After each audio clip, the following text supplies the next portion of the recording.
Hello, and welcome to And Beyond, our new weekly variety stream. We are going to do all kinds of fun things here on this show. We're really excited to get this started. I am Adam Bradford, the product director for D&D Beyond.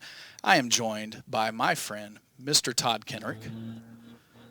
Hello. That's him. I am his friend, Mr. Todd Kenrick, the co-host. So yes, we are very, very excited. We're not going to bury the lead here. We have Matt Mercer with us today as a special guest. We're going to pull him in here in just a moment and start talking about all sorts of things, some very potentially surprising things that you didn't know about Matt. We're going to dig deep. It's going to be like one of those moments where that guy is talking to the actors and they always cry. It's clearly going to be that. It's going to be deep. It's going to be heavy. Yeah, it's going to be a me. It's going to be what I do to everybody. Exactly. Yeah, exactly. There is a reason you're here, Todd. So we've got to bring the pain, the tears, whatever it takes. But yeah, we're going to have a really good time talking with Matt Mercer. I want to talk a little bit about what this show is going to be as we go forward week to week. So we've got a few things that we're going to be covering. Most of the time we're going to be talking to guests. So again, Mr. Matt Mercer today. We've got all kinds of people lined up for the next, foreseeable year probably, that are going to come in and we're going to talk to them. But the show itself is going to take on a pretty specific format that we think is going to be really interesting. And so I want to talk about that for just a second. I think we've got a picture's worth 1,000 words here, so we're going to try to get that up on the screen here.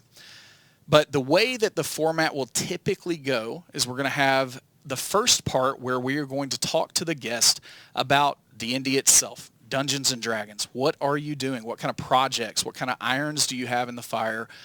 Is there news that you can provide commentary on? Whatever. We sometimes will just talk about a topic. I might have someone on here to talk about theater of the mind versus gridded combat in Dungeons and Dragons. We will cover D&D kind of in the first part of this. No idea how long that will typically take, but we're going to start with what's going on with the guest and D&D. And then we're going to leave D&D to go sometimes D&D adjacent. We might talk about miniatures, and that obviously has something to do with Dungeons and Dragons, but it's a hobby or a passion outside of D&D itself and play at the table. So we're going to talk about that and explore that with our guest, and we've got some exciting things to talk to Matt about on that front today.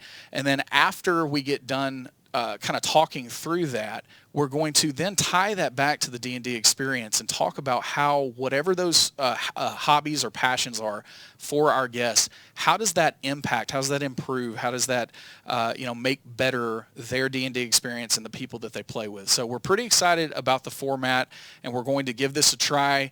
I am sure things are going to go wrong all the way through this, but that's going to be great. Absolutely. Because that's where the fun comes in. So that is our intro. It's an Ouroboros of D&D. Yeah, that's it. Obviously, that's what's going on there. So, all right. So, again, we have a special guest today. We're going to try this transition. This is our first transition, folks. So we're going to transition and reveal our special guest, Matt Mercer. Oh, look how that worked. That was amazing. Well done, production team. Whoa. Hi, guys. Hi, Matt. How you doing, Matt? Thank you so much for joining us today. Are you able to reveal where you are? Is this like super NDA stuff right now? It's kind of super NDA stuff. Okay, all right. We're gonna leave that line of questioning. But thank you for joining us. I know you had to take time out of your busy work day to come, so thanks a lot for doing that, Matt. My pleasure, man. Pleasure. Thanks for guys for having me on to talk about whatever ridiculousness is before us. Yeah, plenty of ridiculousness. I think that we're going to get some really unridiculous stuff at some point here at the beginning. And on that topic, I want to be very clear to our viewers. There's no telling what we're going to talk about here. So if you are sensitive to spoilers, in particular, which you are, involving the Critical Role current campaign, you might want to, be very, very cautious about this. So you may want to run away. Yeah. Run far away. This is not the stream for you. I'm sure you'd love to watch this interview, but you should go away now. You should, and you should come back and watch it when you are fully caught up. Yeah, fully within last week's episode. Otherwise, you'll be very sad. So again, nope, we are spoiling. I see people in chat saying, please no spoilers, and then we are definitely spoiling. Yeah, so spoiling is going to happen just a you've been little warned. bit. So you Spoiling is going to have happen. really been warned. So Todd, what we can try to do though is we can try to be as generic as possible. We can try that. No. All right. I don't know All how right. to do that. Final warning, I guess, folks. I don't know how to generically interview anyone. So it's a hard one. So where should we start off? First off, what irons do you have in the fire right now for Critical Role? Because you and I have been talking, and there's been a lot of changes. There's been a lot of announcements. You had a really successful Kickstarter for one. Yeah, holy crap. That was insane. How did that all come about? And you must be like over the top happy. Yeah, and just trying to keep up with everything. Most everything we do is reactionary. We're so busy trying to catch up with what shit we got dragged into before that when the next thing comes, we're like, okay, hold on just a second. Which is a good place to be in, I guess. But we're, for that Kickstarter, Steamforge came to us. They're fans of the show, and they wanted to just talk about possibly doing something together. And so we had a meeting. They flew out to us, and we talked about their ideas for it. And I love the sculpts, and I love the quality of work they do. I was a backer of both their Dark Souls and Resident Evil Kickstarter. Their miniatures are fantastic, and they Those knew the sculpts brand. are amazing. I know. They're And the so fact that- detailed. And the key to me was not only making them quality sculpts, but making them affordable. Right. I think so many people reach out to me and they're like, I'd love to use miniatures in my game, but I can't afford it. And so that's been very much a concern and an intent of ours in moving forward with Steamforge in this project was to make sure we provide things that can be afforded by the community, hopefully, and even if not an individual, a group could pitch in together with the Dungeon Master, and Right, get that. So to get the quality minis at an affordable price, and the fact they were able to present that to us was incredible. And they're great guys to work with. So it's been, it's very nerve-wracking going into a Kickstarter. We were like, will people be interested? And it worked out okay. It's a fad. I saw Critical Role thing. Yeah, I saw the miniatures. The first pictures I saw, of course, were blown up, very high detail images.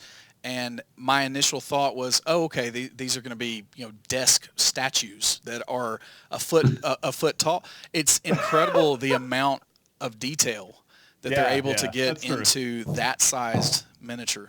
It's really incredible. That's your new idea, Critical Role desk statues. So everyone would buy one, obviously. I know, but that's the thing too. Is like I feel very lucky that we're in a position where we can begin to develop these things. But we want to make sure we don't just crank out a bunch of merch. We're not a money grab. We're trying to keep up with demand and what the community wants, but we also want to make sure that we're making things that we're excited about that I would want. And so it's been a unique process of learning these new baby step eras of us kind of having our own studio and having the flexibility to make our own decisions for what our merch line is. And we're hoping to do right by all the people that have supported us and gotten us where we are now. So speaking of new studios, I do feel that everyone would want like a doll this size of Matthew Mercer. I don't know about what that. is that even? Yeah. Is that like Ultron? It's Ultron. It's That's Ultron Ultron, Mark man. 1. Yeah. It's like the best design. So speaking of new studios though, Matt, what did that feel like the first time you walked in when everything was done? That was surreal. It was a huge mad rush to get everything ready for it and to get all the equipment for it, to try and up the quality of the stream, to do what we can to show the community that all the support is going back into the show and what we're able to produce in that space. So we had a lot of high goals and a definite level of quality we didn't want to give up on. And so it was really stressful getting to it. So being able to walk in there and have it all finalized, and then we start streaming and it going was a really wild feeling. I was very nervous and I was very excited. And was very interested to see the feedback from the community. So when we went to break, it was like going on Twitter and be like, people like the stream, did it work out okay? And it seemed to go pretty well. So it was a very proud moment. Like every stage of this, it feels like I'm strapped at the front of a rocket and just screaming into the abyss, not knowing where it's going, but just hold on for dear life. I don't know what's next, but I'll enjoy as much as I can what this is now and hope to steer it best I can in the right direction. How's the rest of the cast dealing with it too? Like, is it the same Same shock and awe? like same universally. We're all there isn't a day that we all get together and just go like, what is happening? It's a common phrase, and we meet now every Tuesday to just kind of check in with each other and make sure everything's everyone's moving forward. We all know what we're all trying to do, and we all just stop every now and then and just go like, what is this? What is happening? Why? And being appreciative of it and being very guarded and careful with it, and it's surreal. It's wonderful. How has that impacted the relationships? Because obviously you guys had this depth of friendship going into what has become this behemoth of Critical Role, and you're transitioning into more and more business kind of oriented with that. How has that impacted the relationships? Has it improved them? Has it made it more difficult? I was really scared it would change elements. Whenever anybody says going into business with your friends is a bad idea, it's a very delicate situation, and because whether we wanted to go there or not, that was the direction it was going. But for us to maintain control and to still be the people that own and fully drive this thing, we had to kind of step up and be like, all right, well, if this is going to happen with or without us, let's do it with us. And we had to learn how to run the business, figure out what we all wanted to do in the company. And all of us were very scared that is this where it gets weird? Is this where it all changes? And people start arguing and personalities shift. And over the past few years, this whole thing's happened. I will say that not only has it not gone that direction, but we've all grown to trust each other even more. We've all been in the entertainment industry. We've all been in positions creatively, development-wise, where we've been let down and where other people have dropped the ball, or, we've dropped the ball. And going into this as friends, it's always that part of like, I hope we're all there for each other. And everyone has fallen into these great spots where they're kicking ass in their respective part of the company, and we're all excited and we're all helping each other out when we need it. And we've got a bunch of other great people on board that have handling more of the other elements that we don't have the time or the brain space to do. And, fingers crossed, so far it's been really wonderful. And I hope we never lose that. I can't. Every question I want to ask, I know you can't answer. I want to ask, the things that you would like to do, because there are so many things that people in the community would love to see. Like, obviously, we have the D&D Beyond animation. I would love to see a Critical Role animated series. I would too. It seems like again, that is like the Ouroboros of Critical Role, right? Like, it's just voice actors playing D&D live, then getting your own anime. It makes sense. We have a lot of ideas, and we have things that we hope will come to fruition in the future. I would love to see a Critical animated series. I can't say the likelihood of that necessarily, because it's a weird industry. And even recently, as part of D&D's resurgence, there's also a resurgence in good fantasy content. There's so many shows now that are delving into what was considered a dead genre, 5-10 years ago. Right. After Lord of the Rings kind of kicked it out of the park, everyone was like, all right, we ain't touching that for a while. And then Game of Thrones came in, and now D&D is back in the field. And now we have Disenchanted coming out from Matt Groening on Netflix. We have the new show from the creators of Avatar that's coming on Netflix. There's a lot of great fantasy animated shows coming out, and we're like, oh, shit. But I'd like to see that. Hopefully something like that will come together in the future. You heard it here, folks.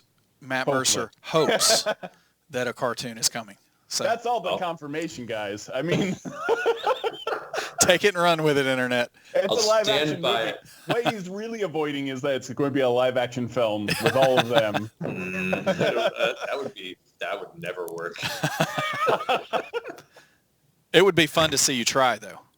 It would be a spectacular failure in the same way that Terry Gilliam has been trying to get his Don Quixote film for ages. It would be terrifying. I would be okay with like Vox Machina or the Mighty Nine making, a guest appearance or a cameo in another fantasy feature. But like, I don't know if our storytelling lends itself to a short form film narrative. I feel like it'd be too hard to try and cram what this weird circumstance is into an hour and a half or 2 hours. Oh, but I would love to see you guys in like a future fantasy movie as like players in the background, or like just like walk by in full costume, like you know who it is.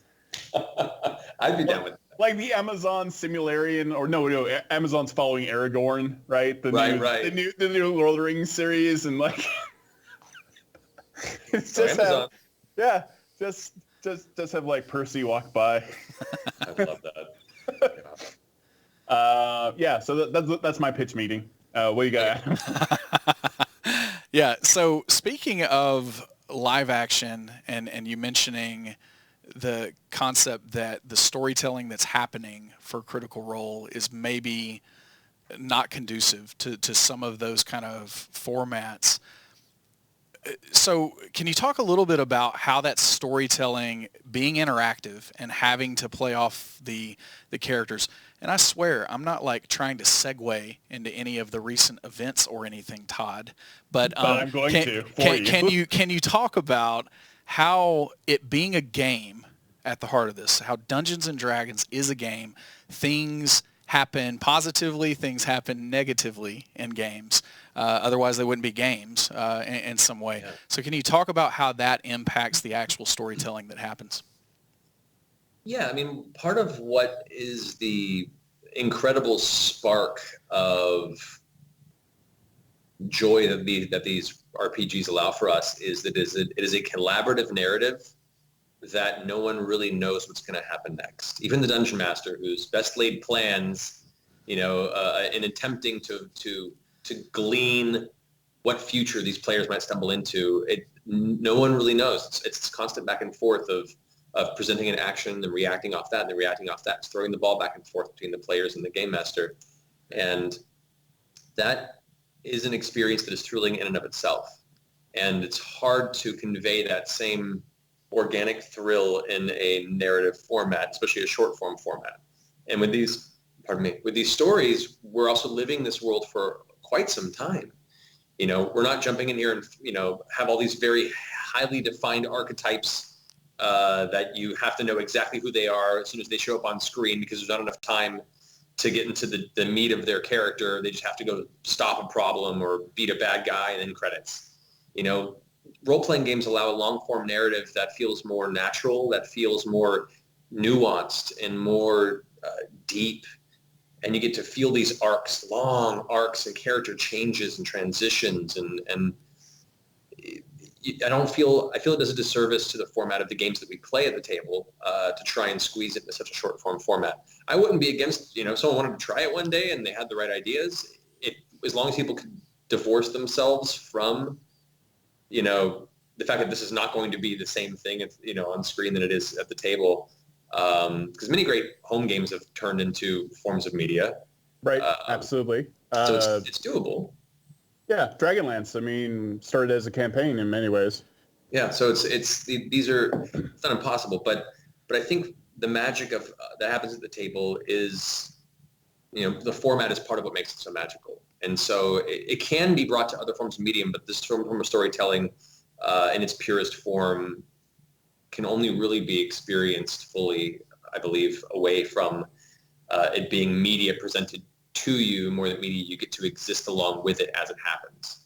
Right, and that's also why D&D is so hard to explain to other people, or role playing in general, is because you just can't. You're like, okay, it's like this, and you try to grab, like, it's a little bit of theater and it's a little bit of like playing a video game, and then you play it and then you're like, oh, I had no idea. Like, it's a completely unique artistic expression, and the way that you get invested in the characters, you're never going to find anywhere else. Like, you can watch someone die in Game of Thrones, but for you as a player, if your character passes away, that can be heart-wrenching, especially if it feels like too soon, or you didn't feel like you could wrap up, which is like every D&D campaign. That's how every D&D campaign ends. Yeah, especially second edition. Oh God, yeah. You were lucky to get to fifth. Yeah, man. But in playing to Adam's question, like the actions and the successes and the failures are so amorphous until the moment they happen. You don't have a writer's room that could construct a careful narrative. You don't get to give every character the heroic, victory or the heroic end. You don't get to see every plot through to its satisfying conclusion. It is by nature a strange, obtuse, amorphous plot that you and your players are doing the best you can to kind of throw the reins on it and guide it to a place that you all enjoy. And it's thrilling, but it's also, as a form of entertainment, is a very new thing. And this whole recent experience has been a very visceral, unique kind of experiment almost, and seeing reactions and how people have dealt with recent events in Critical Role and other such online streams and similar scenarios. It's just been it's all new territory in a weird way. And it's also exciting and scary. But that gets back a little bit to what you were referring to earlier, that because of those failures, the fumbles that can happen, that lends a little bit more of that, hey, this is kind of how things happen just out in the real world. And it's something that people can relate to. Bad things happen sometimes with little or no explanation, or definitely no warning. Good things happen, with the same kind of, happenstance frequency, at times. And I think that one of the things that the game of Dungeons and Dragons allows is for people to play that out a little bit. And even if you tried to narratively kind of shoehorn that into another place, that if you just hand wave some of those negative consequences, then that really cheapens the game to some degree. And it can, depending on the table. Every table is different, and some people want to run a game with a sense of safety, because it is, for many people, a very dreary world that we live in.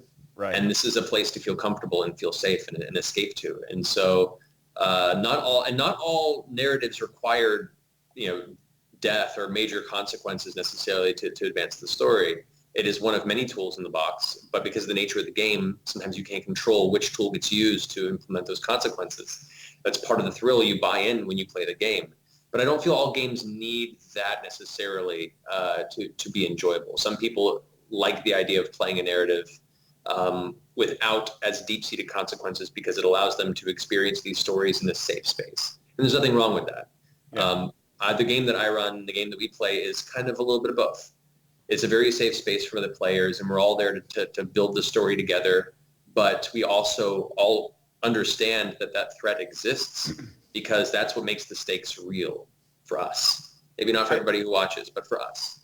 And when you're playing D&D, sometimes you don't know until something tragic happens in the game. There's a bad roll or whatever, or someone makes a sacrifice.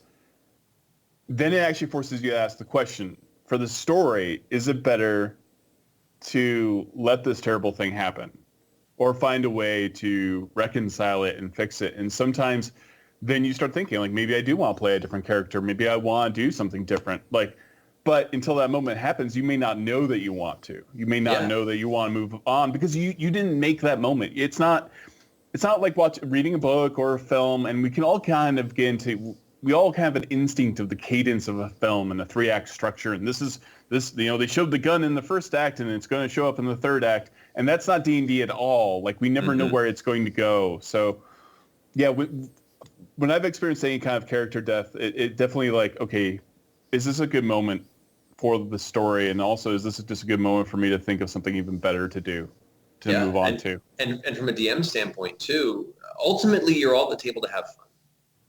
And if a character death robs that player of the fun they're having, then you have to consider how necessary it is for you to be final with that death. Right. There are tables and games where that character death could be really impactful to that player, and you talk, and that's why it's important for the DM to check in with the players afterward and talk to them and be like, where are you at? That's people. I've seen people decry the idea that death in D&D is too easy to reverse. It's like, well, unless you want to instill that, everything is relative and can be adjusted for your home game. I implemented rules through my campaigns that make it a little harder than as the rules currently stand. But I always also want to put a bit of hope in there as well. The opportunity, if the players are clever enough, to possibly circumvent it based on die rolls and based on player ingenuity. I don't ever want to lock people out of a possibility if they want to pursue that in the narrative, because ultimately, once again, The point of the game is for you all to have fun and enjoy your time there. If the player decides otherwise, and the player's like, no, I'm done with that character, I'm really excited about this next one, kind of like, once you get to that mindset, then that's their prerogative as well. And so it's your job as the dungeon master to kind of check in with your players, gauge where they are about these circumstances, and decide what is best for everybody at the table and for the players involved. Okay, I'm going to get into this. So, spoilers, everybody. We are officially diving in. We've been circling the topic for a while.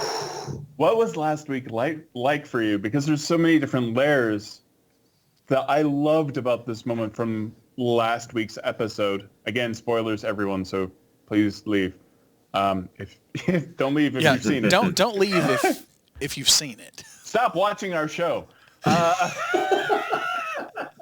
This is a private conversation. It was so great in so many ways because I didn't think anyone was going to die. And I didn't think they were going to die that way. And it involved a character class that you yourself had created. Mm-hmm.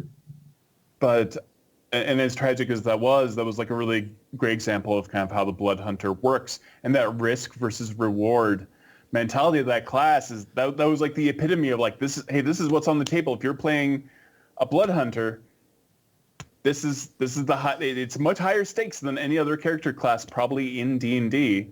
But man, that villain now, you can't earn a villain like that without like. That's the other side. I hate that guy.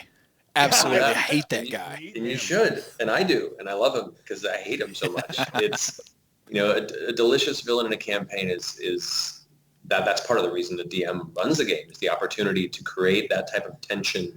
And I built Lorenzo to be a nasty villain, but I didn't expect this to happen, which put him on a whole different tier. And so now it's like, okay, well, my puppet leveled up. I get to see where that takes us. But it was hard. It was, and you can I'm sure you can see on my face, I've seen gifs of it in the moment that I realized this was what was going to happen.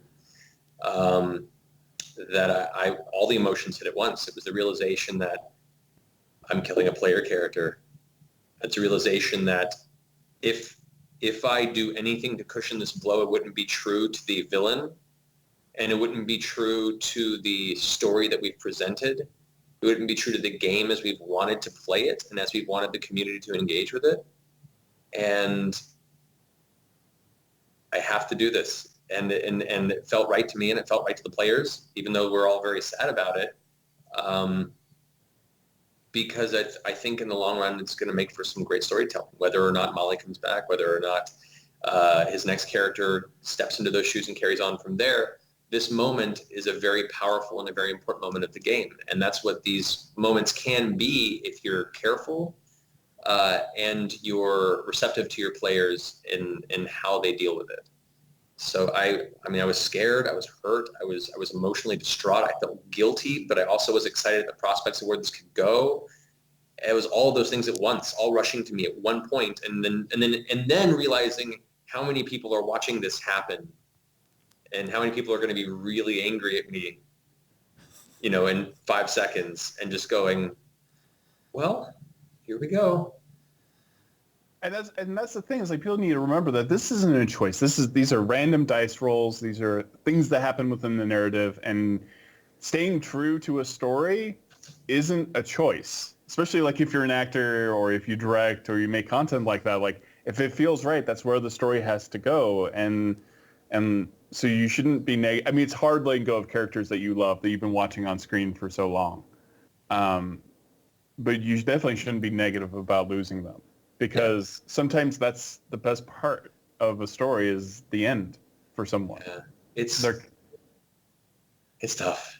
It's unique. It's a weird experience to be in that position. And many dungeon masters out there who have been in similar positions can definitely commiserate. I can tell I had lunch earlier. Matt Mercer eats, folks. It actually happens. Yes, confirmed. He eats food. It's confirmed. Matt Mercer eats. But yeah, it was hard, and especially hard when you realize how many people have come along with us in this journey, and every person identifies with the character in a different way. Many people out there connect with certain characters for different reasons, whether they see part of themselves in them or they see a representation that they don't normally have in media. Molly was very much kind of this colorful source of unadulterated joy, as well as being an openly bisexual and gender fluid character in the campaign. And that didn't even hit me in the moment until afterward. And I was like, oh God, I hope that people understand that there was no agenda behind this. Right. That was not engineered. No, but then, like, if it had been Bo, it would have been a similar scenario. I mean, people that connected with her, and her sexuality or not. And, a lot of the kind of, dysphoria going on with her character there. Like, every character, there's people that would connect to it and would be outraged at this. And I understand that, and that's okay. That's not a bad reaction. Maybe unfairly lashing out at people in a very mean way, that maybe not be the best way to go. But if I understand the anger and I understand the hurt, the stages of grief that a lot of people are going through in the community for this, because we're going through it too. Oh my God, we're going through it too. Yeah. Towson's one of my best friends, and doing this. You see it on his face. Oh, the look on his face, just watching it, the logic of it happen is heartbreaking. But he just knows, like, yeah, it's Todd's actually trying to get the tears right moment. Now. No, I've got the tears. All right, I'll cry. I was wondering what that was on the screen there. I would venture a guess, though, to say that there are as many people everywhere that I've seen. There are as many people that are supporting the concept that, hey, this is a game. This is how it goes. This is the improvisation that happens. And I think that it just really highlights the very unique situation that you guys are in as a gaming group around a table when I have killed player characters in the past, because trust me, it's happened. It's a really defining moment very frequently in the campaign, sometimes negatively, but a lot of times very positively. But it's still something that we talk about years and years later.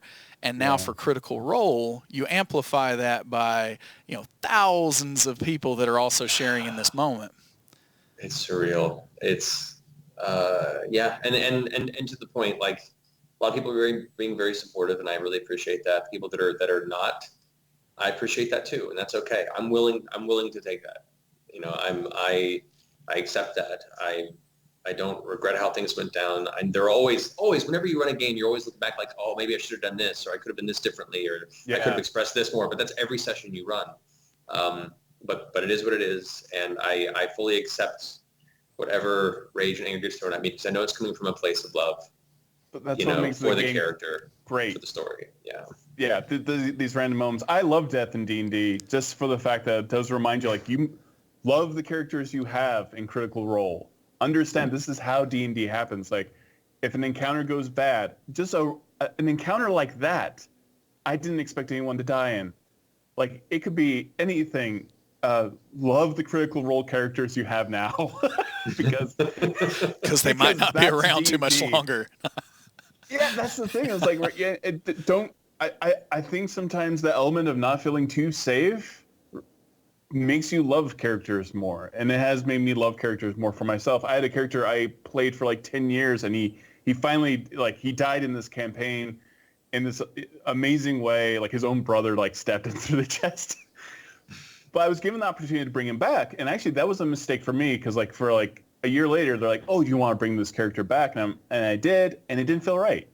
It felt like it took away from that moment for some reason, and I always regretted bringing that character back. Like, that perfect arc for him was to die at that moment, and that's what I love about D&D. I think death in D&D in any role-playing game really does add that drama, and it increases your love for the characters you're involving with. And for a DM, the guilt is insane.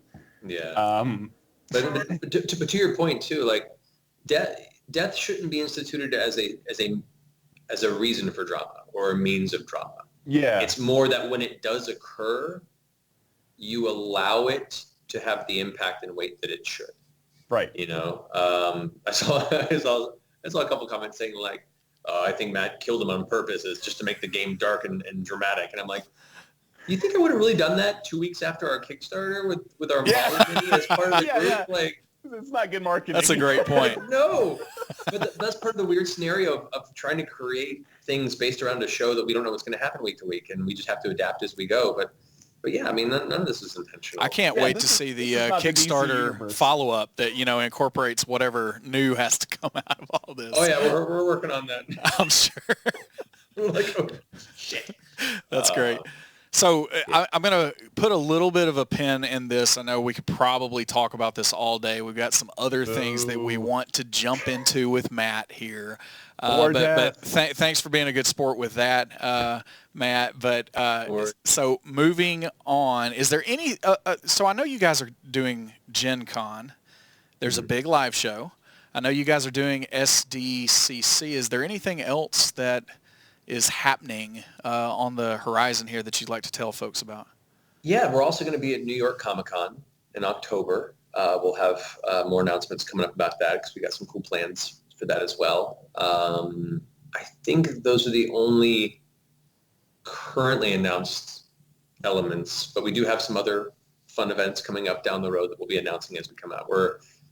We're trying to do more travel to see more critters and more members of the community across the country and across the world, hopefully down the ride. So we're now that we've been able to kind of go off on our own in some ways, it's enabled us the flexibility to do that. And so we have some great people on our team that are helping us organize all that. So just keep an eye for updates, whether it be on the Critical Role Twitter or on the website, and we'll update those as they come out. So how many people are going to actually be watching you live at Gen Con? Do you know yet?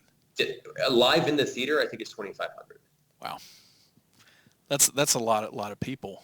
That's a ridiculous amount of people. Like I don't think I've said it out loud until just then.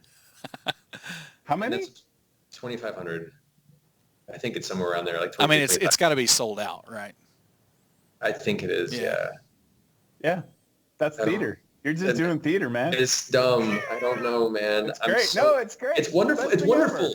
It's wonderful. It's scary. It's crazy. No, watching you guys succeed is like we won. I don't know. No, you know what I mean? Like when you're growing up as a little kid and like you play D&D and you're a nerd and you're into anime, and then I see you and you're like going to do a live game in front of 2,500 people, or you have like a premiere that a finale that has like 200,000 people watching. Like that's like we won. I don't know who we won against, but we won. But we won anyway. I'll take that. Yeah, it's a lot. It's all very good. It's just a lot, and it's one of those things where there's a perpetual. I don't want to say pressure, but there's an expectation at this level that could very easily shift or change the way a person acts or interacts with this type of advancement. And I would sooner throw myself off a cliff than let it do that. And if it ever does, I give you full permission, one of you guys, to come beat me up, because like that's the very last thing I want to happen. This is so important to me, and it's become such an intrinsic part of who I am as a person. Like I can't tell you how many conversations I've had even years ago with a group where I was sitting around and I'd be like, this could be like our legacy. And Sam laughed at me. And then a year later, he's like, oh, yeah. I mean, maybe you were a little more serious than I took you at that point. Yeah. And I think it took to us meeting people and seeing the impact it's had on people to really understand, like, people watch media, people in communities can be good, bad, whatever the scenario may be, but it's getting the chance to talk to people one-on-one at events and around the world and hear from them the impact it's had on their life. You're like, oh my God, this is so much more and so much bigger and more important than I ever would have expected. I hope I don't mess it up. I think it's in very good hands. It's doing okay. Yeah, it's doing okay. I think it's good. I'd love to see evil Mercer, but he grew that beard out before the wedding, like it was totally evil. Yeah. Yeah, the beard, or just a soul patch, and you're really cranky. Every time you see a fan, like a little kid in like some cosplay, you just push him. You push him out of the way. You also have permission to beat me up if you see me with a soul patch. Okay. Yeah. I'm writing that down. Wow. I'll be the evil Matthew Mercer bouncer. I'll just be on an alert. There you go. When the portal opens and the moon turns of blood.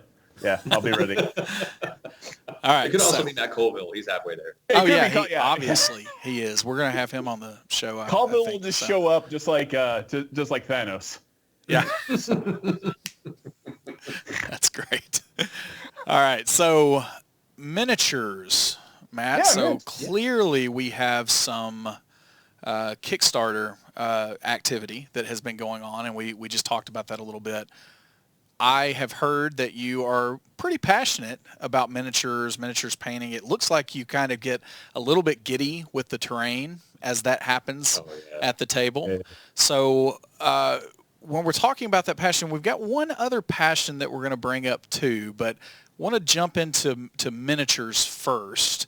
So can you share a little bit about how you got started in miniatures painting and how that has become a hobby of yours?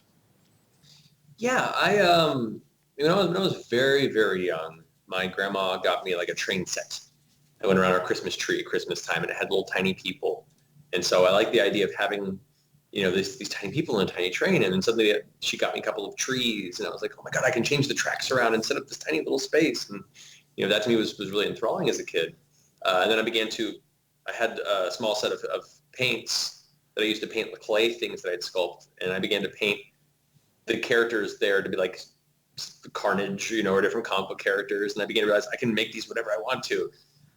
So I completely destroyed the train set and corrupted it into some weird superhero den. That was Evil Man that did that. Yeah, there you obviously. go. See, he was there. He's always been there. So that was kind of the first introduction to it, but it wasn't until my later years in high school that I was introduced to Warhammer Fantasy. Yeah. That I began to really get into it. I was going to a comic shop nearby to play Magic the Gathering for years and years there, played D&D there a few times, and all these guys would play Warhammer Fantasy. And one of my friends at the time, he had a High Elves army, and I came to watch him play. And I was like, this is kind of cool. What army's available? What's everyone playing? And it had every army covered there except for Skaven. And I was like, well, then I'm going to play me some rats. And so I began to save up. I began to slowly piece together my army. And then he taught me some basics on how to paint. I didn't know what washes were at all. And on my painting, I was like, oh, this doesn't look very great. I put all the colors where it's supposed to go, but it just doesn't look real. And he goes, how about an ink wash? And it was like magic. I was like, oh, there's shadow. Oh my God. It was like that sorcery is this? Yeah, it was that one little touch that kind of, that drew me in. And so I went, and I actually have a few pieces of my old Skaven let's see them. We want to see this. This is I found my old Giselle. I don't know if you can see it there. All right. That I painted in high school with this big old warp rifle there. I have one of my... It's a small weapon. Yeah.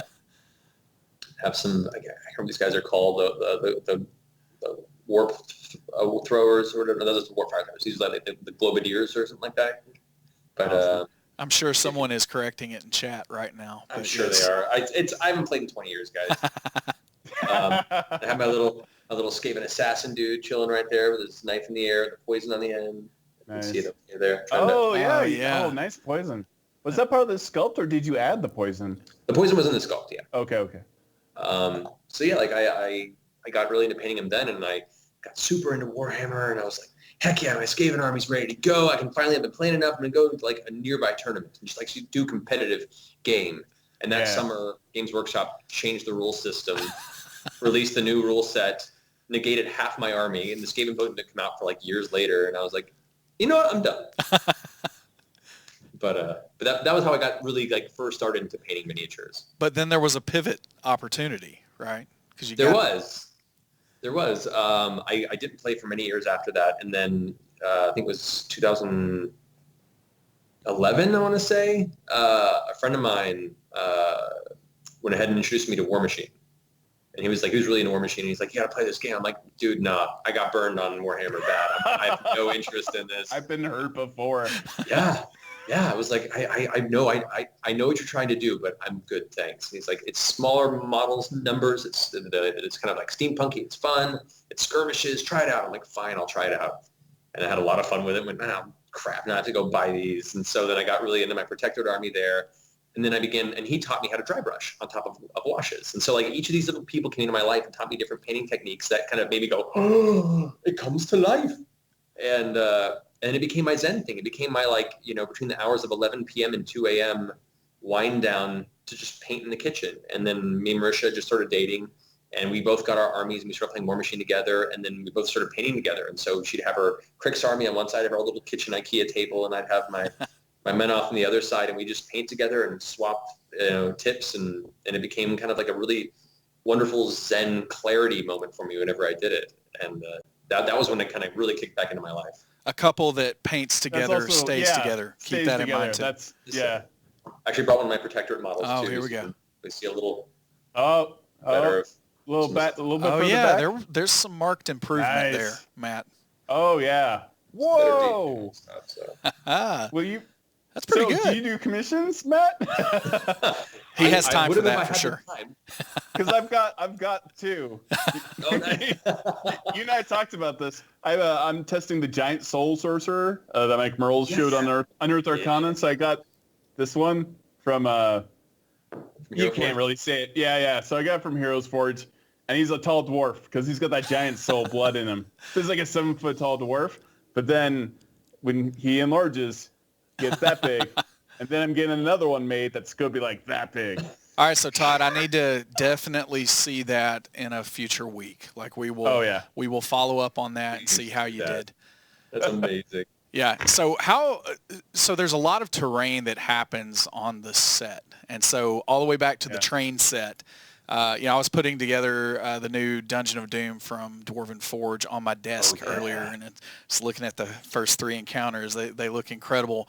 How has that been for you? Because I can't remember the episode number, but it was basically when Grog fell out of the sky and completely critted the dude. I can't remember his name anymore. There's so much out there, Matt. But I remember that village that was set up, with all of the terrain. It was just this incredible experience. So clearly you use that on Critical Role. Where does that stuff come from? Is that you building that? Is that other people, helping you out there? I build it all myself. It's my adult Legos. Like I've always wanted Dwarven Forge terrain, but I could never afford it growing up. Back when I got into War Machine, I began to build a bunch of terrain for our games. And so a lot of the trees that you see in Critical Role, some hills and things that you've seen in the game started as War Machine terrain that I then kind of used over for my D&D game. But I used to build a lot of my own terrain out of styrofoam, using styrofoam cutters from craft stores, and making pieces out of craft foam and painting it. And so for me, I've always loved the crafty element of creating it. But I was a poor actor for many, many, many, many, many years. And before that, I was a poor barista or a poor temp worker. So I never could afford Dwarven Forge. And then when they did the first Kickstarter and started doing the Dwarvenite stuff, it became more affordable. And then we started doing the show. I had the opportunity to be able to get more and kind of work it into the show's budget. And so for me, it became the space of I wouldn't let anybody else build anything because I want to do it myself. One, because I know how I want the counter to go. I know what the terrain would look like. I know how the players will probably act, and I can kind of build things to tailor to their strengths and weaknesses. And because while I don't have as much time to paint anymore, building terrain has kind of become my new Zen moment every week. So I really enjoy it. That's your Japanese garden, man. Kinda, yeah. So we've got only about 10 minutes left here today, and there's an incredibly important topic that we need to bring up here. So I've heard a little bit that you are quite the fan of karaoke, Matt. And so haunting orchestra. I heard that you were essentially a rock star that is just waiting to start your next career. So I think someone literally said that to me at some point, to be honest, It's Matt. confirmed. So Matthew Mercer rock So star. how does this karaoke stuff happen? Is this something you do regularly? Not regularly enough. To give you some context here, my dad's... No, we don't need context. Why do we need context? Karaoke's fun in general. Like my dad's a musician and my brother's a musician. I've always been raised around music. They're both vocalists and instrumentalists across multiple instruments. And I was the one member of the family that, would get a guitar for Christmas and then fiddle with it and then hand it to my brother and then he'd master it. So the only really thing I've ever musically been attached to was singing. and I was in choir in middle school and part of high school. And I love singing as a form of self-expression. I have no aspirations for, a band or releasing an album by any means, but for me, singing is a very cathartic and very, a wonderful way of just expressing my emotions in the moment. So I sing in the car almost every time I drive. I sing in the shower. It's just a part of who I am. Whether or not anybody else is listening, I don't care. So karaoke for me is a really great way to do that with friends.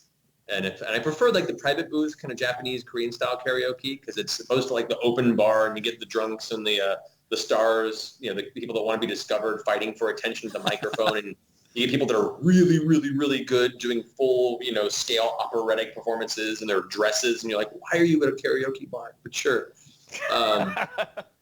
That's fine too. But I prefer the private booth karaoke because it's just you and your friends, having drinks and singing songs that you all can join each other in and play off of each other and get progressively more thrashed as the night goes on, and then have no voice in the morning. And it's absolutely wonderful. So we have actual proof of this. So we're going to play a little clip here. We really, really wanted to do actual karaoke here, but we had some licensing concerns, initially with this. But we do have a little clip here. I can't really vouch for the quality of this film because it was taken with a cell phone. And I can't vouch for, maybe the steadiness of it. But we're going to take a little bit of a look at Matt Mercer performing some karaoke. Oh, boy. We just had to down. Long and lonely road. All of a sudden, there's signs of shiny people in the middle of the road. Yes, he said, play the best song in the world. Right, your song. Well, me and Kyle, we looked at each other, and we said, okay! And we played the first into our heads, and it just so happened to be the best song in the world. It was the best song in the world. Look into my eyes, and it's easy to see what a 1 day 2 to a 1 day 3 was destiny. All right. So that was Matt Mercer performing a little bit of karaoke. We're going to figure out a way to make sure that we can hear a real, actual performance from him at some point in time. But sea shanties. We're going to have a sea shanty live episode. That's a great idea. At Beyond. Actually, if you want a sea shanty episode, you get Taliesin Jaffe in for that. That sounds good. He knows 50-plus shanties. He's doing Ren Fair for like 20-plus years. That's a lot. That's a lot. He's also been alive for 600 years, so it's fine. He knows everything. We'll get everybody. So as a special treat for everyone at home, because we actually own the license to this song, I am going to do a little bit of karaoke here. So we're gonna sing something, but I'm gonna need a lot of help. First of all, it kind of comes in real quick, so I hope I hit it. But we're gonna sing a song, and we're gonna call this an ode to Emmy award-winning Sam Riegel, who created his bit of genius, created the anthem of a generation. So, folks at home, I encourage you to sing along with me. Wait a minute. Let's make sure it starts right. You got the perfect warlock, her weapons and supplies, but you need a place to track your stuff, cause you're so disorganized. You click open the webpage you heard about on Critical Role, and now you're ready to kick some butt in that mine shaft full of no's. It's D&D, D&D Beyond, yeah, D&D, D&D Beyond. You got your stats, you got your swords, and you got your invisible wand. It's D&D, D&D, D&D Beyond. All right. I hope Well everyone enjoyed that at home. I had 10 million dares to do that. So I thought for 38 seconds, everyone could endure. So thank you for that. And like I said, we will be sure to figure out some kind of excuse to make sure you hear Matt Mercer do that in the future. So, all right. So tying this back, we've only got 3 minutes. Thanks so much, Matt, for everything that you've been willing to talk about today, including some of the interesting things that have been happening with the campaign.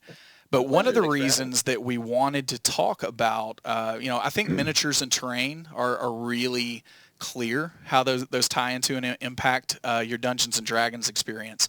But can you talk a little bit more about how karaoke maybe influences and impacts that D&D experience? Interesting point. Karaoke, whether it be in front of a crowd of strangers at a bar or in front of your friends in a room, it is a space where you can learn to kind of push past the nerves of performing in front of other people and just live in the moment.